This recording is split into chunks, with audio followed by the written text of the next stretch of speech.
these plans for the next.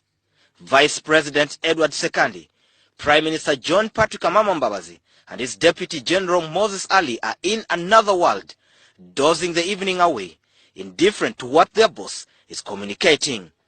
Not far away, Finance Minister Maria Chiwanuka as well joins the party, an incident quite strange and happens probably only in Uganda and a few other places. Had the president not been the one delivering the speech, okay, he would be sleeping too.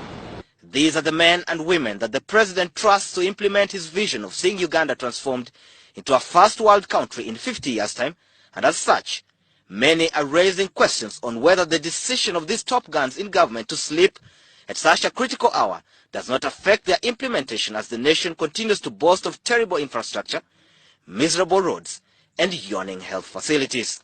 It is really a very unfortunate situation because this is the time top officials in government really needed to pay a lot of attention.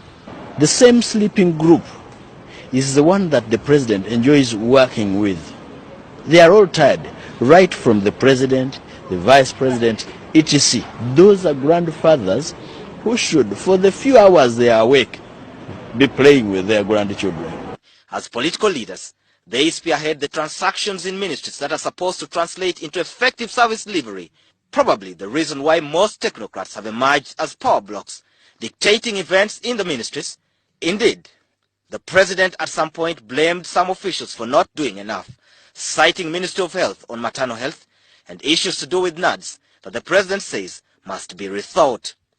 Billions have been swindled from the Office of the Prime Minister, Ministry of Finance, Ministry of Public Service and other government agencies, and as such, a joke has emerged that the money is often stolen as the political leaders retreat to slumberland.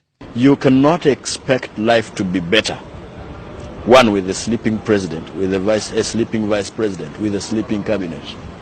If you looked at the red paper today, the headline is, "They have slept again." It is critical for the country to be reassured that these events do not play out as well in the day-to-day running of government business, where some have already complained about unnecessary bureaucracies and delays caused by officials who are not bothered or rather prefer to take their time.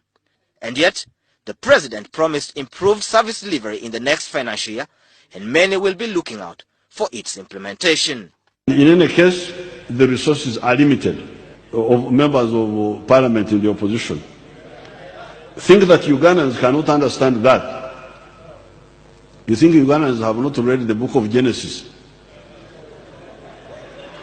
to know that things take time? Promising is one thing, delivery is another. And as people in charge continue to sleep during critical hours, the public might be worried as chances are that the promises could pass unnoticed. Some have argued that most top guns in government have since become weak, consumed by old age, yet they have never thought about hanging their political boots as the countries continue to suffer the repercussions of their tiredness. Surprisingly, even some younger people are falling prey to the sleeping bug.